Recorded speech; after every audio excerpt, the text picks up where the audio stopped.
Assalamualaikum warahmatullahi wabarakatuh, teman beranda semuanya. Apa kabar? Semoga selalu dalam kondisi sehat ya. Teman beranda Trisa semuanya, pada episode kali ini kita akan membahas tentang waralaba atau franchise. Seperti kita ketahui, terdapat berbagai macam pilihan atau option seseorang ketika akan memulai usaha. Ada yang memulai usaha dengan membangun merek sendiri, dengan membangun produk sendiri. Namun, ada pula yang memutuskan untuk mengambil waralaba atau franchise. Menarik untuk kemudian kita diskusikan bersama, mengapa sih seseorang itu mengambil franchise? Apa kelebihan dan kekurangannya? Lalu dari sisi franchisor, apa sih tips-tips yang kemudian bisa di-sharingkan pada teman-teman sebelum mengambil suatu franchise?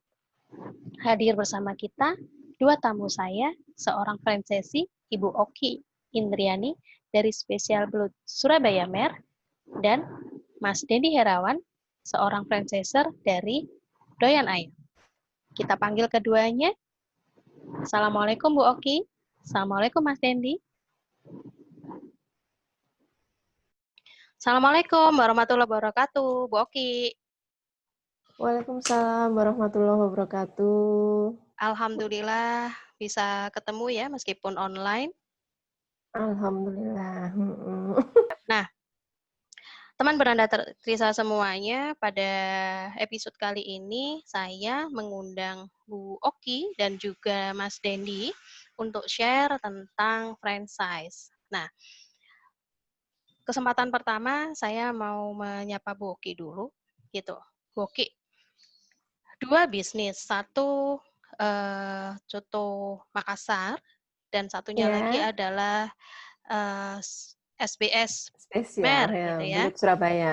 Nah, yang spesial Belut Surabaya ini kan ngambilnya franchise nih, gitu. Iya, betul. Nah, apa nih pertimbangannya untuk mengambil franchise dibanding kemudian harus membangun merek sendiri, produksi sendiri? Monggo, silahkan. Oke, pertama terima kasih saya sudah diundang ke Beranda Trisa. Alhamdulillah bisa bisa mencari ilmu juga di sini Ya, untuk pemasaran dan entrepreneurship-nya. ya. Jadi gini, untuk yang di SBS itu memang kita sengaja mengambil franchise yang jadi seperti ini, kita akan melihat target market peminat masakan belut di Surabaya itu ternyata banyak sekali. Saya juga termasuk di dalamnya. Jadi saya kalau mengambil suatu usaha itu yang harus yang suka juga. Jadi saya bisa enjoy di situ. Nah, saya lihat masih banyak gitu loh peminat masakan belut ini. Dan di daerah-daerah tertentu memang belum tercover di situ. Akhirnya saya putuskan untuk mengambil franchise dan setelah disurvei lokasi, kita nemu lokasi yang di situ. Kalau kita lihat, kita survei di situ, memang target marketnya banyak di situ. Kenapa? Setelah itu nomor 2 ya, karena SBS itu kan juga sudah terkenal ya, dimana mungkin peminat belut juga sudah tahu SBS itu apa. Kalau kita bicara SBS itu sudah langsung punya bayangan logonya seperti apa, harganya Rasanya berapa, kayak apa? rasanya seperti apa, terus lokasinya di mana aja. Mungkin juga mereka bisa compare rasa yang di sini sama yang di sana itu juga lebih enak yang mana kayak gitu. Jadi kita ngomong SBS aja sudah ini. Jadi saya terbantukan untuk promonya seperti itu kan. Saya juga sebagai newcomer di bidang bisnis kuliner ya, saya juga nggak mau trial dan error gitu. Jadi saya milih gampangnya saja untuk meminimalkan resiko kerugian gitu, karena di sini kan sudah ada SOP dan lain-lain. Gitu. Ya kurang lebih seperti itu. Jadi memang karena dasarnya Boki suka dulu nih, gitu ya, sudah suka dulu, Ya, jadi sehingga kita bisa melakukan ngukur gitu sesuatu ya. itu bisa enjoy. Iya. Ya, dan juga bisa ngukur, oh ini produk ini memang peminatnya banyak, sehingga itu yang lebih Iya, betul. meyakinkan gitu ya. Betul, betul, Bu Siwi. Betul. Nah, lalu berikutnya kalau dari sisi franchisee nih, Bu Boki kan franchisee. dapat Mm-mm. hak apa aja nih dari franchisornya? Kalau franchise itu ya tergantung. Mungkin lain-lain ya antara franchise ini Mhm, dan franchise ini SOP-nya gitu. Jadi ada kesepakatan tersendiri sebelumnya. Di sini saya dapat dibantu untuk survei lokasi, mhm, terus desain outlet, seperti itu yang standarnya mereka.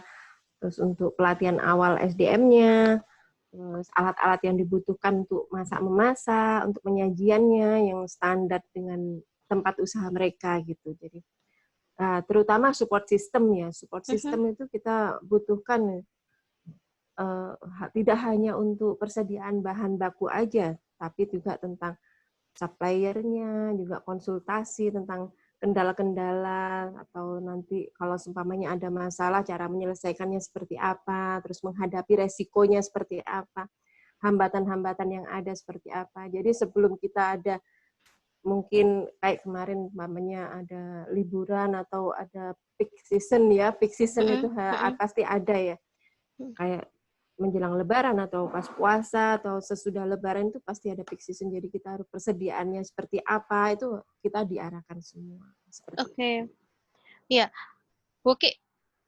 Musim pandemi nih, yang kita udah mulai jalan hampir 3 bulan Oh gitu ya. iya.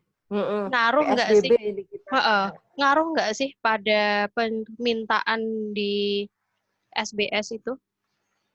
Sedikit banyak berpengaruh, terutama di awal-awal PSBB pertama itu kan ada kita dikasih jam malam, dikasih untuk social distancing, untuk menjaga jarak, dine in di situ kan, Mhm, ada protokol kesehatan juga, harus menyediakan bermacam-macam sesuai dengan yang disarankan pemerintah itu mhm, sedikit pasti ada pengaruhnya. mhm. Tapi ya alhamdulillah dengan terbantu kan dengan seperti ojol, Gojek, GoFood, GrabFood, dan mungkin ada beberapa yang langsung lewat kontak person kita itu sedikit banyak terbantu.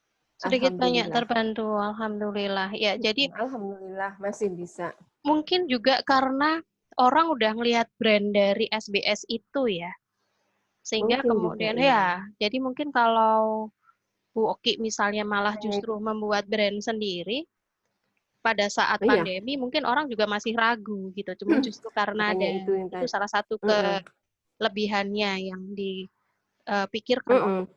Itu salah satu yang kita tadi tidak perlu branding usaha. Jadi kan karena kalau kita nyebut SBS saja sudah pada tahu itu ya, Hmm, mungkin. hmm, hmm, hmm.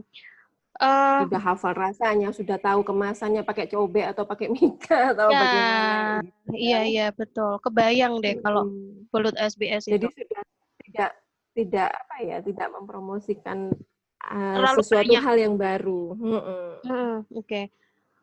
Boki, sejauh ini kan baru baru nih ya, dari baru 2020 mengawalinya kayak Iya. gitu. Mm-mm. Sejauh ini ada nggak sih kekhawatiran sebagai seorang franchisee itu yang menjadi satu ya Mm-mm. mungkin kendala ya dari Bu Oki sendiri ketika mengambil suatu franchise gitu. Mm-mm. Ya, sejauh ini so far ya masih baik-baik saja sih. Cuman Mhm, kan karena memang kalau franchise itu kan kita dibatasi dengan aturan-aturan tertentu yang sudah mhm. disepakati sebelumnya ya.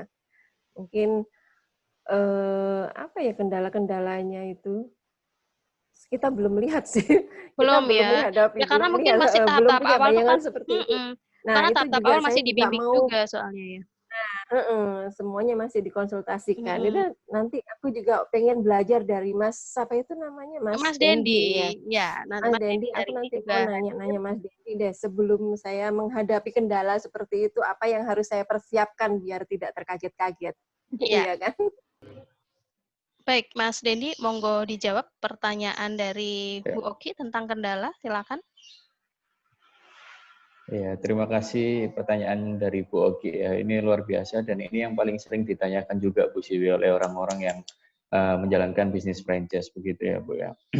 Memang untuk menjawab kendala franchise sih, kalau saya sendiri Bu secara pribadi saya yang pelaku franchisor sebagai franchisor saya mengakui bahwa banyak franchisee itu juga merasakan hal yang sama, meragukan beberapa merasakan kendala-kendala yang akan terjadi atau keraguan-keraguan apa yang akan datang ketika memilih franchise tersebut gitu ya Bu ya.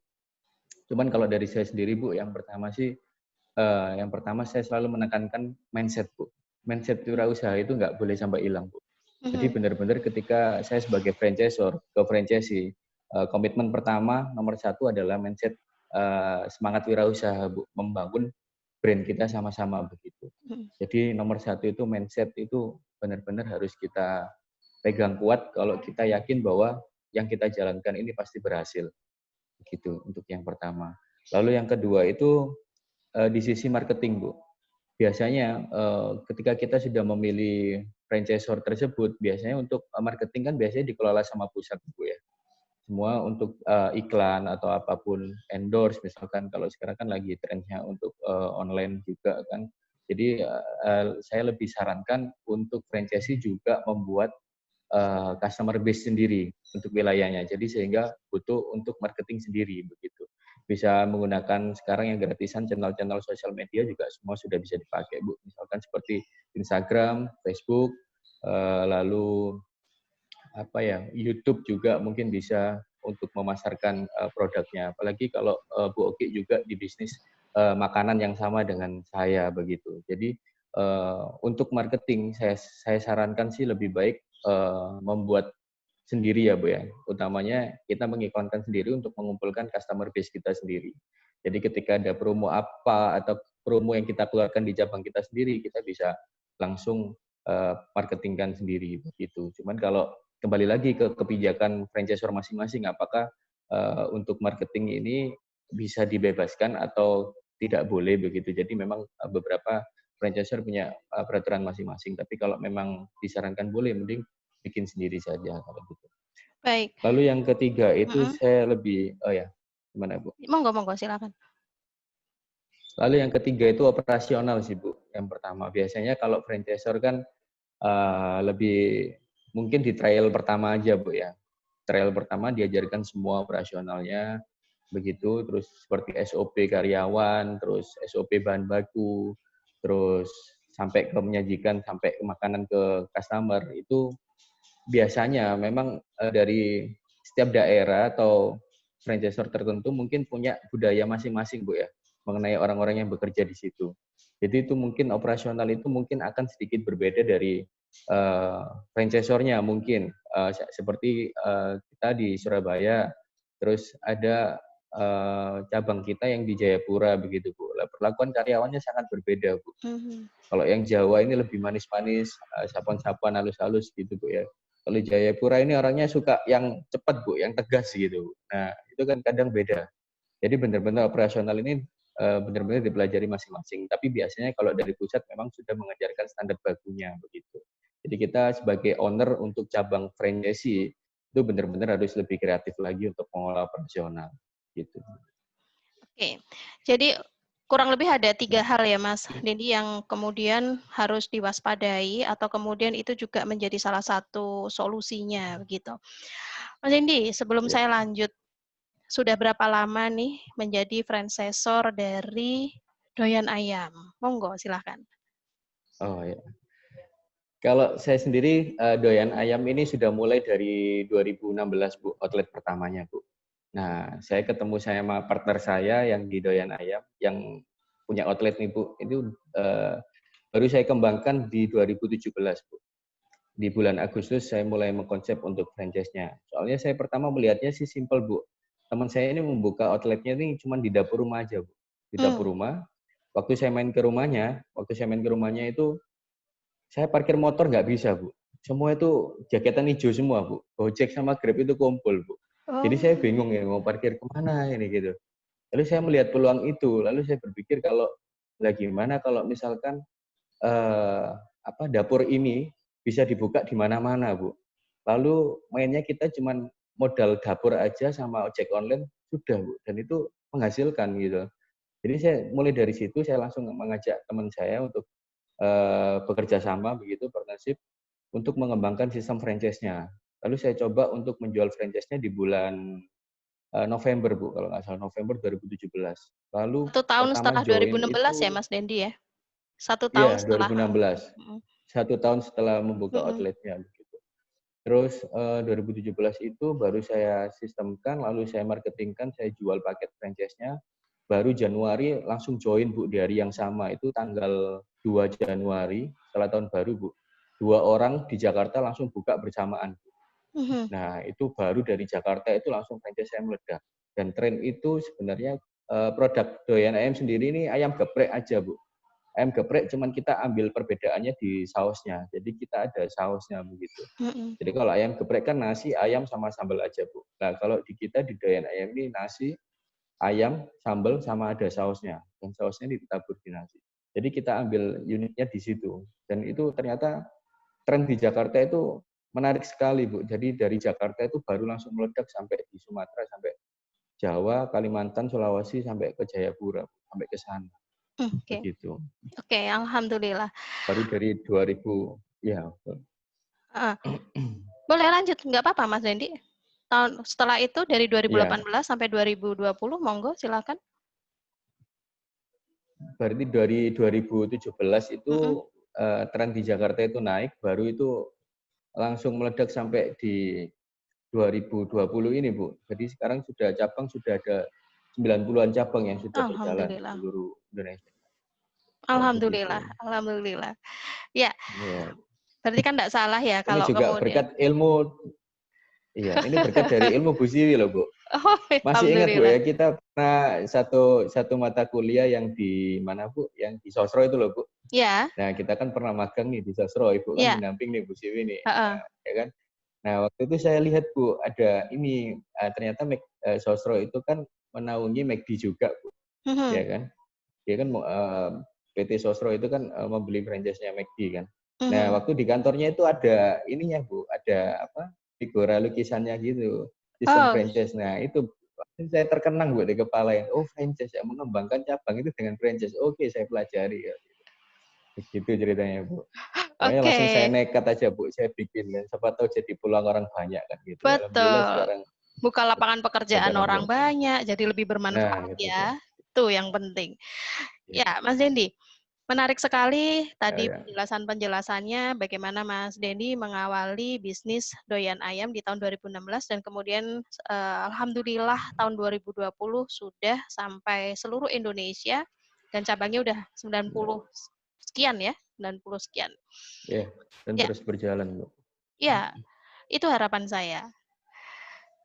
Mas Dendi, sebenarnya apa sih bedanya antara franchise sama business opportunity? Nah, ini menarik sekali ini Bu. Jadi sebenarnya kalau untuk ini pengetahuan saya Bu ya, apa bedanya franchise sama business opportunity atau kemitraan gitu. Kalau saya sendiri berpegang pada bukunya dari IFBM Bu, International Franchise Business Management kalau nggak salah ya, yang dikeluarkan sama konsultan di Jakarta Bu. Jadi ada satu buku franchise manual begitu saya pelajari. Itu ada perbedaan dari kalimat franchise sama business opportunity Bu. Kalau yang franchise itu menurut buku tersebut itu mengatakan bahwa bisnisnya sudah berjalan 5 tahun kalau franchise Bu, minimal 5 tahun. Lalu kalau bisnis opportunity itu bisnisnya di bawah 5 tahun Bu. Di bawah 5 tahun sudah dibuka kemitraan begitu. Lalu dari hitungan modalnya kalau franchise sendiri itu kisaran di nilainya 300 juta ke atas. Tapi kalau untuk bisnis opportunity itu di bawah 300 juta. Tapi ini juga sama-sama cuman orang-orang kita Bu, selama saya mau marketingkan bisnis opportunity saya, itu saya selalu tulis juga franchise Bu, karena orang-orang Indonesia ini masih awam sekali untuk kalimat bisnis opportunity. Jadi orang-orang lebih paham franchise atau kemitraan atau waralaba begitu. Ya mungkin sebenarnya dari buku tersebut sih juga berbeda Bu, sebenarnya dari hitungan modal sampai tahun mulai juga sudah sangat berbeda gitu. Cuman masing-masing dari franchise sama business opportunity itu juga memiliki keuntungan sama resiko masing-masing begitu juga. Saya kira sih mungkin juga sama sih begitu. Tapi ini Kayak gitu. penjelasan ini penting banget loh, Mas Dendi. Artinya selama ini memang betul masyarakat Indonesia Ya, itu lebih mengenalnya adalah waralaba atau franchise. Sementara kalau franchise. kemudian Ya. kita bicara kemitraan, itu ibaratnya kayak kerjasama biasa, kayak gitu. Ya. Kerjasama biasa yang kemudian tidak ada artinya haknya itu tidak diatur sedetil pada waralaba. Mungkin itu adalah Iya, salah kaprah betul. yang terjadi gitu ya. Itu adalah salah kaprah yang terjadi. Iya, Justru ini iya, maksud iya, saya benar-benar. ketika Mas Dendi sebagai seorang franchisor, saya undang di Beranda Trisa, semoga saja penjelasan ini bisa memutus atau menghilangkan salah kaprah tersebut. Jadi clear gitu maksudnya. Ya, Ya, iya, baik Mas Dendi, benar, Bu. sebelum saya closing nih, kira-kira apa sih tips-tips bagi para teman-teman pemula yang berminat untuk mengambil franchise atau waralaba yang mungkin saja itu jarang diekspos di berbagai macam media gitu. Tips-tipsnya apa aja? Monggo silakan Mas Dendi. Hmm. Ini menurut saya pribadi aja, Bu ya. Ya. Nah, kalau menurut saya pribadi nih, Bu, yang pertama kita memulai bisnis franchise itu saya rasa semua bisnis pasti ada keuntungan sama risiko. Yang penting itu yang selalu dipahami sehingga untuk memulai sebuah bisnis memang yang pertama memang mindset kita sudah harus benar-benar terjun untuk menjadi pengusaha. Kayak begitu, Bu. Jadi yang pertama memang untuk kita memulai usaha franchise, kita perbaiki dulu mindset kita untuk bahwa kita yakin bahwa kita bakal berhasil di franchise ini begitu. Nah, lalu yang kedua untuk memilih franchise sendiri, yang pasti yang utama yang pertama adalah manajemennya sudah terbangun, Bu. Jadi sudah memiliki standar operasional prosedur, sudah dari bahan baku sampai karyawan, sampai iklan, finansial itu semua sudah ada sehingga franchise ini tinggal mengikuti aja dari franchisornya. Jadi sudah tidak perlu belajar mulai dari awal lagi, tapi bisa langsung mengikuti dari franchisornya yang sudah dibagikan begitu. Lalu yang kedua ini pastikan Yang ketiga merek Mas sama Dendi. brandnya. Yang ketiga. Oh, yang ketiga, Bu ya. Oh ya, yang pertama tadi mindset, Bu ya. Ya. Yang ketiga, maaf, Bu. Jadi yang ketiga ini kita lebih ke merek sama brand, Bu. Merek sama brand ini sudah pastikan sudah berjalan dan dikenal di masyarakat begitu. Ataupun kalau misalkan kita ambil di lokal aja udah dapat nama atau brandnya sudah ternama begitu, itu sudah bagus untuk dipilih. Tapi yang pasti utamakan merek sama brand ini sudah berjalan dan sudah dikenal oleh masyarakat begitu. Lalu yang keempat ini lebih ke support ya, Bu ya. Support dari pusat. Jadi pastikan supportnya sendiri, franchisor sendiri ini juga memiliki sumber daya manusia atau SDM yang hadir untuk bagian layanan support. Nah, terkadang ada yang franchise nih, Bu, biasanya mereka juga memiliki outlet sendiri kan tentunya. Jadi mereka fokus di outletnya sendiri sampai lupa untuk memperhatikan mitranya. Ini juga ada sih kasus seperti ini. Jadi benar-benar untuk franchisor juga harus sudah memiliki layanan support yang bisa dihubungi jam kerja ataupun kapanpun yang bisa dikontak untuk ketika dibutuhkan oleh franchisee-nya begitu.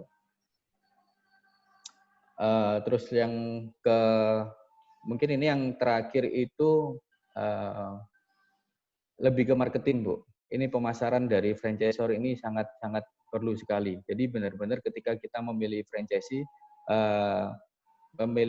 begitu, memastikan bahwa franchisor memberikan layanan iklan untuk cabangnya. Jadi jangan boro-boro mengiklankan pusatnya aja, Bu, tapi franchise-nya juga diperhatikan. Gitu.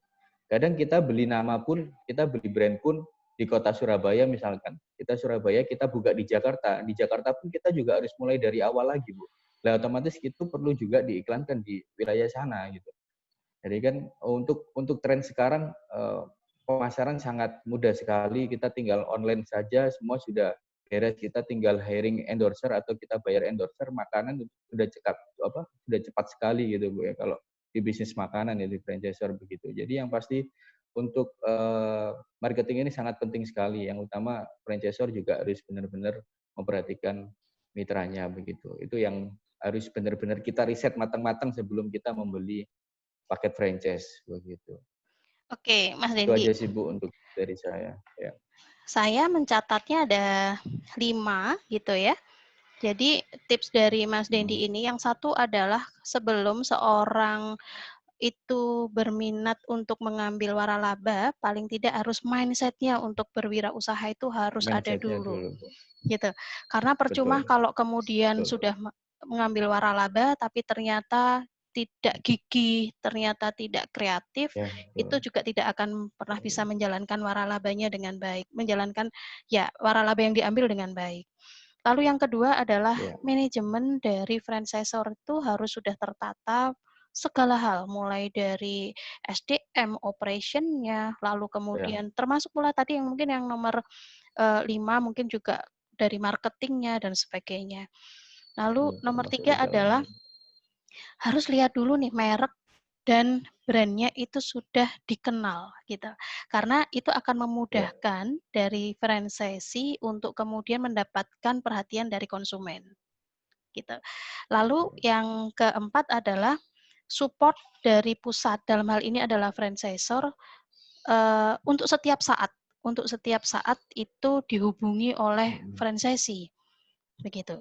Lalu yang terakhir ya, adalah marketing dari support marketing dari franchisor, artinya seorang franchisor itu sebaiknya tidak sibuk sendiri untuk memasarkan uh, bisnisnya atau outletnya, tetapi juga harus bisa mengangkat, mensupport dari memperhatikan para mitranya. franchisee-nya. Jadi bareng-bareng berkembang kan gitu ya.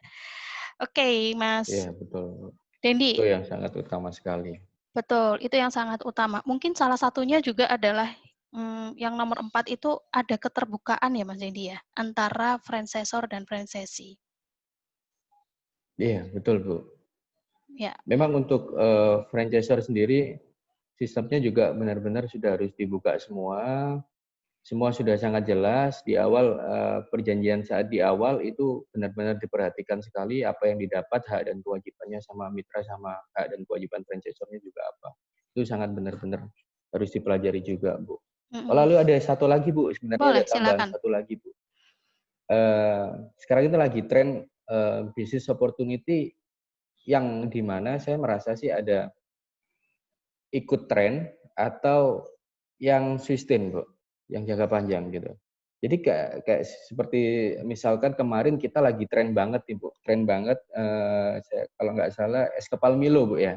Ya, Nah, ini kan contoh-contoh jajanan, makanan, minuman yang cepat sekali musiman gitu. Jadi ada, musiman gitu ya, kesannya musiman gitu iya ya. musiman, Bu, ya, tren ya, iya Mhm tren ya. Jadi mhm. kalau kita memilih franchise yang musiman begitu, itu sebaiknya ikutlah di awal-awal, Bu. Jadi jangan ikut yang di akhir. Jadi kita tahu exit-nya kapan begitu. Beda sama makanan yang sustain. Misalkan maaf, yang Bu Oki ambil SBS, mungkin SBS ini brandnya sudah sangat lama sekali, Bu, ya. Sudah kalau bisa dibilang makanan pokok ya, iya makanan nasi yang selalu dibutuhkan sama orang-orang. Jadi bisa sustain begitu. Nah, kalau yang tren-trenan ini banyak sekali, Bu. Contohnya sih kayak yang case kemarin itu es kepal Milo, Bu. Mhm. Nah, Ada es lagi kepal Mas Milo ini Dendi itu, laris banget, rame banget nih. Apa boba-boba itu, Bu? itu Mas Dendi. Boba-boba itu Nah, bisa kan jadi, Bu, minuman, boba, nah itu kopi kan juga, kekinian ya, Bu, ya? betul. Itu kan karena Ya, memang betul. mereka memanfaatkan momentum. Jadi memang usianya Ya, tidak betul. panjang. Gitu. Jadi ya itu udah Ya, bahasanya betul, Bu. musiman itu ya. Ya, jadi betul. Jadi franchisee benar-benar harus memahami itu, Bu. Jadi sehingga kalau memilih untuk bisnis franchise yang musiman, jadi benar-benar tahu kapan harus exit. Sehingga jangan marah-marah kalau misalkan beli franchise-nya lalu 1 tahun tumbang begitu, Bu, Ya, ya. Karena karena memang demand-nya nggak marketnya ada. terus berubah, Bu. Betul. Nah, betul. Jadi walaupun sudah itu minta protes terus ke pusat juga nggak bakal bisa karena demand-nya itu tadi, Bu, kan. Benar Ya, sekali seperti itu. Jadi betul. benar-benar kita sendiri sih untuk memulai memilih franchise itu juga harus melihat itu dan mempertimbangkan itu. Ya, ini yang mungkin juga menjadi satu hal yang benar-benar harus diketahui karena kalau eh, Mas Dendi ataupun saya ketika membaca buku-buku tentang bisnis itu memang kan tidak Ya, pernah tersampaikan tentang adanya franchise untuk produk-produk musiman.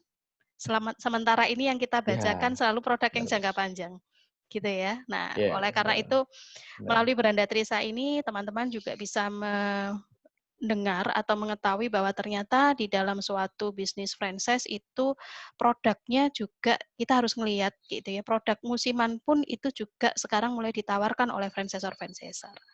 Kayak gitu. Ya. Baik, Mas Dendi, matur nuwun sangat atas kesempatannya sharing di Beranda Trisa. Semoga usaha Nggih, Bu Siwi. doyan ayam ini semakin berkembang ke seluruh wilayah di Indonesia, bahkan mungkin saya doakan bisa go internasional, sehingga cita-cita Mas Amin, Bu. Dendi untuk kemudian bermanfaat bagi orang banyak, itu lebih tercapai lagi, gitu ya. Amin, Bu. Amin. Baik, terima kasih Mas Terima Dendi. kasih, Bu Siwi. Ya, Jangan kapok kalau sebuah suatu saat kehormatan bisa saya, hadir di Beranda Trisa, Bu. ya alhamdulillah. Jangan kapok suatu saat kalau saya minta tolong untuk sharing lagi. Oh, siap, Ibu. Selalu hadir untuk Bu Siwi ya. Baik, baik teman-teman Beranda Trisa, itu tadi adalah penjelasan lengkap dari Bu Oki maupun dengan Mas Dendi tentang bisnis franchise. Semoga teman-teman bisa mengambil manfaat dan juga informasi yang dibutuhkan untuk pengembangan bisnis teman-teman semuanya. Saya pamit undur diri dulu, Beranda Trisa. Kami yang sharing, Anda yang sharing. Assalamualaikum warahmatullahi wabarakatuh. Waalaikumsalam warahmatullahi wabarakatuh. Alhamdulillah teman Beranda Trisa semuanya, ternyata diskusi tentang franchise sangat menarik ya. Baik teman-teman, dari diskusi yang telah disampaikan oleh orang tamu saya tadi, semoga teman-teman dapat mengambil manfaat sehingga lebih berhati-hati dan juga lebih teliti sebelum mengambil tentang waralaba atau franchise. Semoga materinya bermanfaat dan teman-teman mengambil hikmah dari diskusi saya dengan tamu saya hari ini. Beranda Trisa, kami yang sharing, Anda yang sharing. Assalamualaikum warahmatullahi wabarakatuh.